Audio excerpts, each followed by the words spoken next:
Hello everyone, welcome to SR tutorials. Friends, ఈ వీడియోలో మనం తెలంగాణ డిఎస్సి 2008 అభ్యర్థులకు సంబంధించినటువంటి ఒక అప్డేట్ అయితే న్యూస్ పేపర్లో అయితే పబ్లిష్ అయిందనమాట. సో ఇక్కడ మనకి ఏమి ఇచ్చారంటే, వాయిదా లేనా ఉద్యోగాలు భర్తీ చేయరా అంటూ ఇచ్చారు. డిఎస్సి 2008 అభ్యర్థులను ఇంకెన్నాళ్ళు క్షోభ పెడతారు, కుంటి సాకులతో నియామకాలను వాయిదా వేసేందుకు వీల్లేదు అంటూ హైకోర్టు తేల్చి చెప్పినట్టుగా మనకైతే ఇచ్చారనమాట. సో ఇది మనకు నమస్తే తెలంగాణ పేపర్లో అయితే పబ్లిష్ అయింది. సో దీని గురించి అయితే మనము ఈ వీడియోలో తెలుసుకుందాం. వీడియో చూస్తున్న ప్రతి ఒక్కరు కూడా వీడియోని లైక్ చేసి మీ సపోర్ట్ని తప్పకుండా తెలపండి.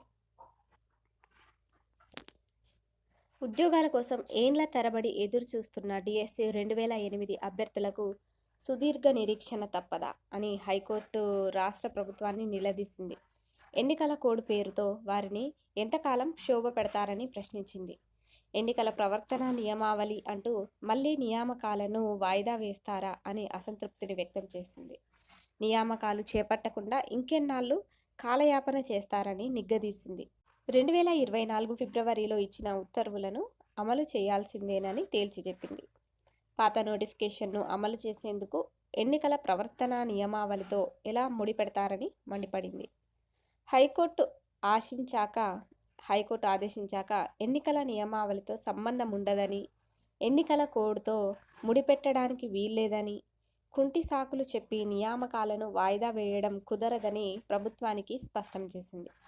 గడువును పొడిగించే ప్రసక్తే లేదని వెల్లడించింది. ఇప్పటికీ నిరుద్యోగులు ఏండ్ల తరబడి ఎదురు చూస్తున్న విషయాన్ని ప్రభుత్వం విస్మరించకూడదని, ఈసారి కూడా నియామకాలు చేపట్టకపోతే తదుపరి విచారణకు ప్రభుత్వ ఉన్నతాధికారులు హాజరు కావాల్సి ఉంటుందని హెచ్చరించింది. తదుపరి విచారణను ఈ నెల 10వ తేదీకి వాయిదా వేసింది. ఈ మేరకు జస్టిస్ అభినందన్ కుమార్ షావిలి, జస్టిస్ ఈ తిరుమలాదేవి ధర్మాసనం సోమవారం ఉత్తర్వులు జారీ చేసింది. అంతకుముందు ప్రభుత్వం తరఫున అడ్వకేట్ జనరల్ సుదర్శన్ రెడ్డి వాదన వినిపించారు. డిఎస్సి 2008 నోటిఫికేషన్కు సంబంధించిన 1382 పోస్టుల భర్తీకి ప్రభుత్వం సిద్ధంగా ఉన్నప్పటికీ ఎమ్మెల్సీ ఎన్నికల కోడ్ నేపథ్యంలో నియామకాలు చేపట్టలేకపోతున్నట్లు చెప్పారు.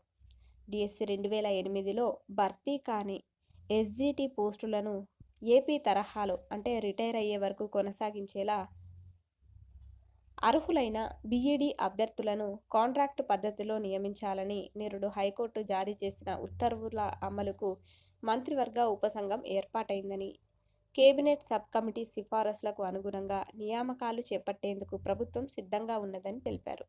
డిఎస్సి 2008లో అర్హత పొందిన 2367 మంది అభ్యర్థుల్లో 1382 మంది కాంట్రాక్ట్ నియామకాలకు సుముఖత వ్యక్తం చేశారని, వారి నియామకాలకు గ్రాడ్యుయేట్, ఉపాధ్యాయ ఎమ్మెల్సీ ఎన్నికల నోటిఫికేషన్ అడ్డంకిగా మారిందని, గత నెల 23వ తేదీన ఆ నోటిఫికేషన్ జారీ అయిందని వివరించారు.